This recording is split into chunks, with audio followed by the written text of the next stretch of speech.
ಎಲ್ರಿಗೂ ನಮಸ್ಕಾರ. ಇವತ್ತು ಪುತ್ತೂರಿಗೆ ತುಂಬ ಸಂತೋಷದ ಮತ್ತು ಸಂಭ್ರಮದ ದಿನ. ನೂತನವಾದ ನ್ಯಾಯಾಲಯದ ಕಟ್ಟಡದ ಉದ್ಘಾಟನೆಯನ್ನು ನಮ್ಮ ಮಣ್ಣಿನ ಮಗ, ದೇಶದ ಸುಪ್ರೀಂ ಕೋರ್ಟ್ನ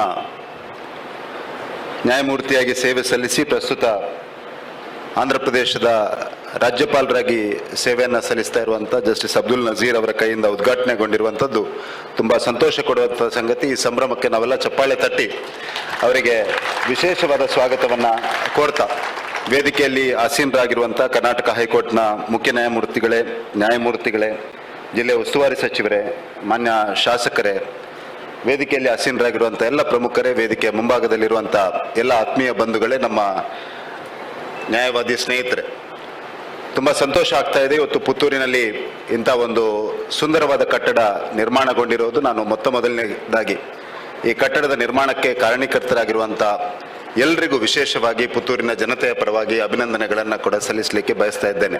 2019ರಲ್ಲಿ ಈ ಕಟ್ಟಡದ ಕೆಲಸ ಪ್ರಾರಂಭ ಆಗಿ ಇವತ್ತು 25ರಲ್ಲಿ ಇದರ ಉದ್ಘಾಟನೆಗೊಳ್ತಾ ಇದೆ ಮತ್ತು ಸಮಸ್ತ ನಾಗರಿಕರಿಗೂ ಇದರ ಪ್ರಯೋಜನ ಆಗಲಿ ಅಂತ ಪುತ್ತೂರು ಮಹಾಲಿಂಗೇಶ್ವರನಲ್ಲಿ ಪ್ರಾರ್ಥನೆಯನ್ನು ಕೂಡ ಈ ಸಂದರ್ಭದಲ್ಲಿ ಮಾಡ್ತಾ ಇದ್ದೇನೆ. ಬಂಧುಗಳೇ, ಕಳೆದ 11-12 ವರ್ಷದಲ್ಲಿ ನಮ್ಮ ಹೆಮ್ಮೆಯ ಪ್ರಧಾನಮಂತ್ರಿ ಆದಂಥ ನರೇಂದ್ರ ಮೋದಿಯವರು ಕೇಂದ್ರದಲ್ಲಿ ಆಡಳಿತವನ್ನು ಮಾಡಿದ ನಂತರ ಈಸ್ ಆಫ್ ಲಿವಿಂಗ್ ಮತ್ತು ಈಸ್ ಆಫ್ ಬಿಸ್ನೆಸ್ ದೃಷ್ಟಿಯಿಂದ ಒಟ್ಟಾರೆಯಾಗಿ ಕಾನೂನನ್ನು ಮತ್ತು ಕಾನೂನು ವ್ಯವಸ್ಥೆಯನ್ನು ಮತ್ತು ಲೀಗಲ್ ಇನ್ಫ್ರಾಸ್ಟ್ರಕ್ಚರನ್ನು ಅದಕ್ಕೆ ಪೂರಕವಾಗಿ ಜೋಡಿಸಿಕೊಂಡು ಕೆಲಸವನ್ನು ಮಾಡ್ತಾ ಬಂದಿರುವಂಥದ್ದು ತಮ್ಮ ಗಮನಕ್ಕೆ ತರಲಿಕ್ಕೆ ಬರ್ತಾ ಇದ್ದೇನೆ. ವಿಶೇಷವಾಗಿ ಕೊಲೋನಿಯಲ್ ಮೈಂಡ್ಸೆಟ್ನಲ್ಲಿದ್ದಂಥ ಕಾನೂನುಗಳನ್ನು ಇವತ್ತು ಭಾರತೀಯ ನ್ಯಾಯ ಸಂಹಿತ, ಭಾರತೀಯ ನಾಗರಿಕ ಸುರಕ್ಷಾ ಸಂಹಿತ ಮತ್ತು ಎವಿಡೆನ್ಸ್ ಆ್ಯಕ್ಟನ್ನು ಕೂಡ ಭಾರತದ ಮಾನಸಿಕತೆಗೆ ಅನುಗುಣವಾಗಿ, ಈ ನೆಲದ ಮಾನಸಿಕತೆಗೆ ಅನುಗುಣವಾಗಿ ತಂದಿರುವಂಥದ್ದು ತಮ್ಮೆಲ್ಲರ ಗಮನಕ್ಕೂ ಬಂದಿದೆ. ಮತ್ತು ಅದನ್ನು ಇನ್ನು ಮುಂದಿನ ದಿವಸದಲ್ಲಿ ಈ ದೇಶ ವಿಕಾಸ ಆಗ್ತಾ ಇರುವಂಥ ಸಂದರ್ಭದಲ್ಲಿ ನಮ್ಮ ವಿರಾಸತ್ತನ್ನು ಉಳಿಸಿಕೊಂಡು ಈ ದೇಶದ ಜನರಿಗೆ ಈಸ್ ಆಫ್ ಲಿವಿಂಗ್ ಮತ್ತು ಈಸ್ ಆಫ್ ಬಿಸ್ನೆಸ್ ಮಾಡುವ ದೃಷ್ಟಿಯಿಂದ ನ್ಯಾಯವಾದಿಗಳು, ನ್ಯಾಯಮೂರ್ತಿಗಳು ಒಟ್ಟಾರೆಯಾಗಿ ಕಾನೂನು ವ್ಯವಸ್ಥೆ ಆ ದೃಷ್ಟಿಯಿಂದ ಕೆಲಸವನ್ನು ಮಾಡಬೇಕು ಅನ್ನುವಂಥ ಅಪೇಕ್ಷೆಯೂ ಕೂಡ ಸಾರ್ವಜನಿಕರದು ಇದೆ ಅನ್ನುವಂಥದ್ದನ್ನು ಈ ವೇದಿಕೆಯಲ್ಲಿ ಹೇಳಲಿಕ್ಕೆ ಬಯಸ್ತಾ ಇದ್ದೇನೆ. ನಾನು ಈ ಸಂದರ್ಭದಲ್ಲಿ ಅತ್ಯಂತ ಸಂತೋಷದಿಂದ ನಮ್ಮ ಕೇಂದ್ರ ಸರ್ಕಾರ ಇತ್ತೀಚೆಗೆ ಲೇಬರ್ ಲಾಸ್ ಅನ್ನು, ಒಟ್ಟು 28 ಲೇಬರ್ ಲಾಸ್ ಅನ್ನು 4 ಲೇಬರ್ ಕೋಡ್ಗೆ ತಂದಿರುವಂಥದ್ದನ್ನು ಕೂಡ ತಮ್ಮ ಗಮನಕ್ಕೆ ತರಲಿಕ್ಕೆ ಬಯಸ್ತಾ ಇದ್ದೇನೆ. It is only simplifying laws, removing obsolete laws and ensuring that ease of living and ease of doing business is the priority of Prime Minister Narendra Modi led union government ಅನ್ನುವಂಥದ್ದನ್ನು ಕೂಡ ಈ ಸಂದರ್ಭದಲ್ಲಿ ನಾನು ಹೇಳಲಿಕ್ಕೆ ಬಯಸ್ತಾ ಇದ್ದೇನೆ. ಒಟ್ಟಾರೆಯಾಗಿ ಈ ದೇಶ ಅಭಿವೃದ್ಧಿಯನ್ನು ಹೊಂದ್ತಾ ಇದೆ.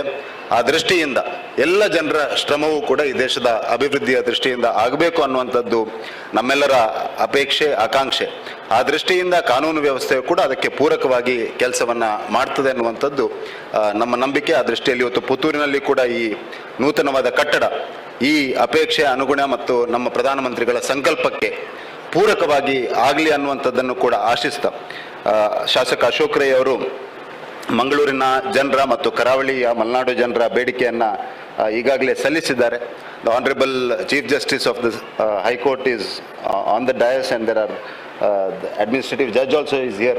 I request especially the administrative judge of this region to understand the aspirations of our region, understand the demand of our region, and ensure that a high court bench is set up in Mangalore, because it is a demand not just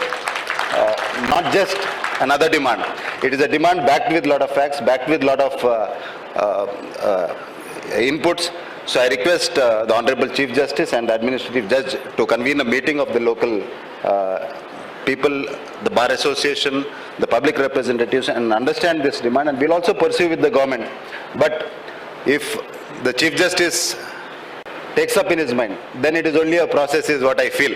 So ಆ ದೃಷ್ಟಿಯಿಂದ ನಾವೆಲ್ಲರೂ ತಮ್ಮೆಲ್ಲರ ಪರವಾಗಿ ಮತ್ತು ಜಿಲ್ಲೆಯ bar association ಮತ್ತು ಇಲ್ಲಿರುವ ಎಲ್ಲ ನ್ಯಾಯವಾದಿಗಳ ಪರವಾಗಿ ಮತ್ತು ಸಾರ್ವಜನಿಕರ ಪರವಾಗಿ ನಾನು ಕೈಮುಗಿದು ಮಾನ್ಯ ಮುಖ್ಯ ನ್ಯಾಯಮೂರ್ತಿಗಳ ಹತ್ರ ಈ ಬೇಡಿಕೆಯನ್ನು ಕೂಡ ಈ ಸಂದರ್ಭದಲ್ಲಿ ಸಲ್ಲಿಸ್ತಾ ಇದ್ದೇನೆ. ನೀವು ಮನಸ್ಸು ಮಾಡಿದರೆ ಖಂಡಿತವಾಗಿ ಇದು ಸಾಧ್ಯ ಇದೆ ಅನ್ನುವಂಥದ್ದನ್ನು ಕೂಡ ಈ ಸಂದರ್ಭದಲ್ಲಿ ಹೇಳ್ತಾ, ಸಂಕಲ್ಪಿಸೇ ಸಿದ್ಧಿ ಅಂತ ನಮ್ಮ ಪ್ರಧಾನಮಂತ್ರಿಗಳು ಹೇಳ್ತಾರೆ. ಹಾಗಾಗಿ ಪುತ್ತೂರಿನ ಮಣ್ಣಿನಲ್ಲಿ, ದಕ್ಷಿಣ ಕನ್ನಡ ಜಿಲ್ಲೆಯಲ್ಲಿ ಮಂಗಳೂರಿನಲ್ಲಿ ಒಂದು ಸಂಚಾರಿ ನ್ಯಾಯಪೀಠ, ಹೈಕೋರ್ಟ್ನ ನ್ಯಾಯಪೀಠ ಆಗಲಿ ಅನ್ನುವಂಥದ್ದನ್ನು ಇವತ್ತು ಸಂಕಲ್ಪ ಮಾಡಿ ಮುಂದಿನ ದಿವಸದಲ್ಲಿ ಅದು ಸಿದ್ಧಿ ಆಗ್ತದೆ ಅನ್ನುವಂಥ ಆಶಯವನ್ನು ಕೂಡ ವ್ಯಕ್ತಪಡಿಸ್ತಾ, ಈ ಕಾರ್ಯಕ್ರಮದಲ್ಲಿ ಪಾಲ್ಗೊಳ್ಳಲಿಕ್ಕೆ ನನ್ನನ್ನು ಕೂಡ ಪ್ರೀತಿ ಇಟ್ಟು ಆಹ್ವಾನಿಸಿದ್ದಕ್ಕಾಗಿ ಎಲ್ಲ ಬಾರ್ ಅಸೋಸಿಯೇಷನ್ ಮತ್ತು ಸಂಬಂಧಪಟ್ಟ ಎಲ್ಲರಿಗೂ ನಾನು ಧನ್ಯವಾದಗಳನ್ನು ಸಲ್ಲಿಸ್ತಾ ಇದ್ದೇನೆ. ಎಲ್ರಿಗೂ ಶುಭವಾಗಲಿ. ಜೈ ಹಿಂದ್. ನಿಖರ ಸುದ್ದಿ, ಸದಭಿರುಚಿಯ ಕಾರ್ಯಕ್ರಮ. ನೀವು ನೋಡ್ತಾ ಇದ್ದೀರಾ ಕಹಳೆ ನ್ಯೂಸ್, ಸಮಾಜದ ಜಾಗೃತಿಗಾಗಿ ವಸ್ತುನಿಷ್ಠ ವರದಿ.